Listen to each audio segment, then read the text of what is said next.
Good evening, folks, and welcome to the Halloween edition of Living with CMT. Makeup's pretty good, isn't it? Deb did this for me today. I think it looks very, very effective. I look like I'm just a head floating in the middle of dark, which is kind of cool, actually. I think it's really good. I've not done a lot today. It's been a quiet day. I've done a lot of surveys and stuff to do with me writing. I spoke to my sister earlier, the one who lives in Blackpool, and she told me something again to do with the sexism now, which is quite funny actually and quite worrying at the same time.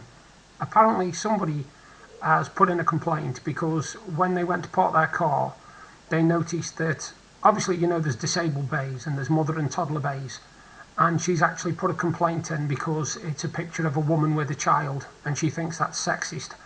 It should be a picture of a woman with a child because not all women have children. And I just think, to be honest, I was just amazed again, to be honest. I was quite stunned that this is how things are going now. That, you know, this is it. I don't think I think every single day now there's going to be something to do with the sexism now going on. I really do.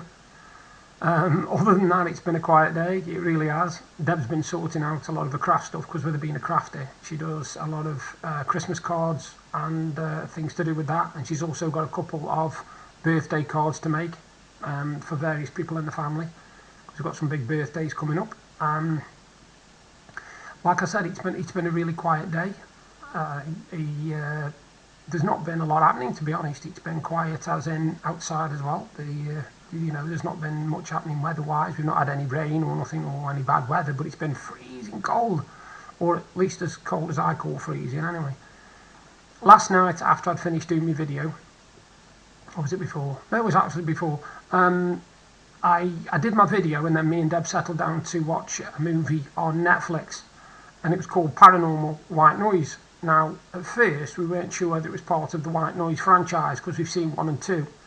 But it isn't. It's totally different. It's not a bad film. You know, I wouldn't give it more than about 7 at a push. And it stars Rose McGowan and Christopher Lloyd. Now, if you ever thought of a combination of actors to put together, it wouldn't be them two. The gist is it's about a woman who goes around debunking ghost stories. And I'm not telling anymore because of spoilers. So, yeah.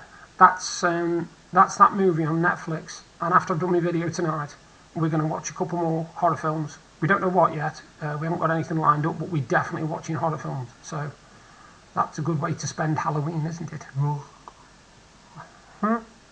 I think it actually looks kind of cool and kind of effective. I don't look like I've got arms or anything when I'm wearing this, so it's rather good. Believe it or not, I am clean shaven.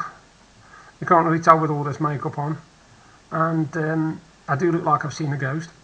Now the hat's cool, isn't it? Because the hat was actually part of my outfit from a couple of years ago where I played Freddy Krueger for a Halloween party we did. I've got the jumper as well with the black stripes on it, but I decided not to wear that. I thought it looked more effective in the dark in black, and I think it does.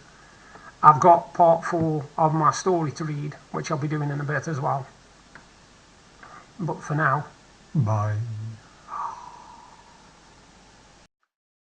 I have seen one news story which amazed me. I've not seen the full details of it, but just the actual headline is quite astonishing. Apparently, a Waitrose food editor has quit over a vegan row because he suggested a series on killing vegans one by one, and the paper have decided that that's gone too far. You think? I don't know the full gist of it actually, and it's quite worrying that you would want to publish a series called that.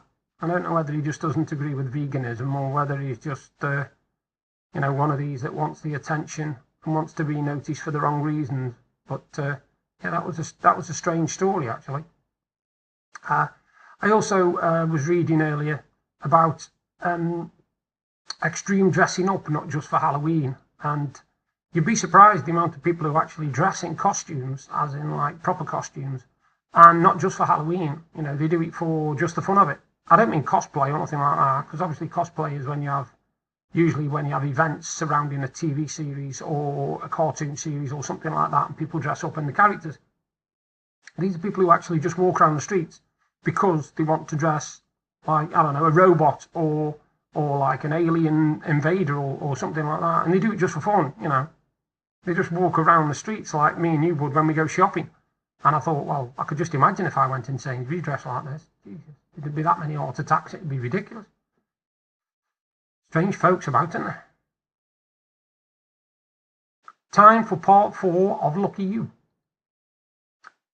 After a few minutes of just standing and watching the gate, he continued walking. If anyone saw him just turn around and go back the way he had come, he thought it might look a little strange. He followed the length of Border Walk and noticed that there were several of the bungalows up for sale. He wondered whether it might be because someone had moved, or perhaps someone had died. It could be either. He guessed, looking at Jean, that she must be in her early 70s, and the rest of the occupants of the bungalows, they couldn't be much different in age. In the time it took him to reach Levine Street, which would take him back to the main road and then onto Cooper Street, he did not see a living soul. He heard birds, a whining dog, and even a radio blaring from the next estate, but he never saw one person. He'd just started crossing the main street when a man crossing the road gave him a cursory glance that he always was used to. Not wanting to draw attention to himself, he just continued walking and pretended he'd not even noticed. The rest of the day went at its usual pace, but he kept thinking about the money and getting out of this shit-hole town. He longed for a new start, when no one knew him. Being a street person, he could just disappear, and no one would even notice he'd gone. Mac would maybe miss him, his company for a few days, but he would soon find another friend to talk to. There were hundreds on the street, and because of the economy, that number was growing daily.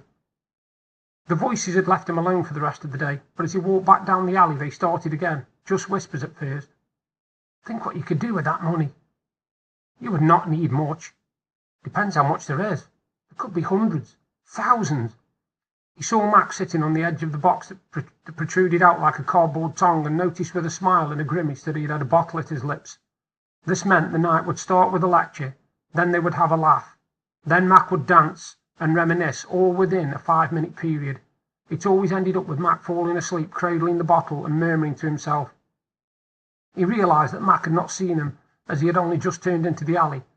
He quickly turned, and making sure that he was close enough to the alley walls was not to be seen, he slided down the wall and left Mac drinking alone.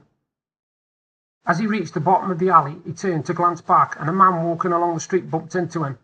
"Excuse me." John pushed the man to one side, sending him sprawling over some black refuse bags that were piled up at the end of the alley.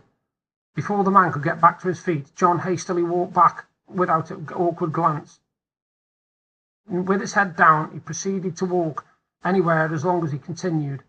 No destination in mind, he walked for what seemed like hours, but was more like minutes. His body must have known where he was going, even if his mind didn't, as he found himself at the park gates. He knew that at this time of night they would be locked, but he also knew that further down there was a huge gap where the railings had been bent outwards by the local kids. Maybe they were going to do something illegal. There were many times when he was in the park that he had found discarded needles, remains of glue bags, or used condoms, discarded and left for the dead. He knew that a lot of the local kids roamed the streets at this time of night. It was getting on for 8 o'clock, and he was careful to avoid them if he could. He made his way down a couple more streets and turned down what looked like a dead-end cul-de-sac. He knew there was a small alleyway that led down to the back entrance of the park, and even though these gates would also be locked, the bent railings were also there. No kids were about, and he reached the railings unchallenged. Stooping down, he turned sideways and inched his way through the gap. Now he knew that the local kids had definitely done the damage, as the gap was so small he had to breathe in and squeeze through while almost crouching on the floor. A couple of the bars had sharp shards of metal protruding from them, and he was concentrating so much on the gap and not losing his balance that he caught his hand on one of them. The blood immediately started flowing down from his fingers, and he felt a sudden pain. As he got through the other side, he stood up and looked at his palm. Even in the moonlight, he could see the metal shard that was embedded in his hand. It was at least 5 inches long and about an inch thick. He grasped it between his fingers and yanked it out. Immediately the flow of blood thickened, and he heard it dripping onto the path. His anger rose at the same time as the pain, and the voices returned in force. "Can't do anything right. Loser." Again they taunted him, but this time he welcomed them. Perhaps this is what he needed to hear. He was a loser, and this might be his only chance to escape his dreary life. He made his way across to the area near the pond. He heard screams and laughter coming from the various areas of the park, but no one was in sight of him. He settled down on his bench and tore off a piece of his grubby shirt. Part 5 tomorrow. Enjoy. And I hope you have a really spooky Halloween. If you're having a party, enjoy it. If you're not, still enjoy it. Bye for now. If you're enjoying the videos I'm doing and you want to see more, you can subscribe by clicking the link there. And if you want to see my exciting day from yesterday, you can click up there. Thank you again for taking the time to watch my videos. Bye for now.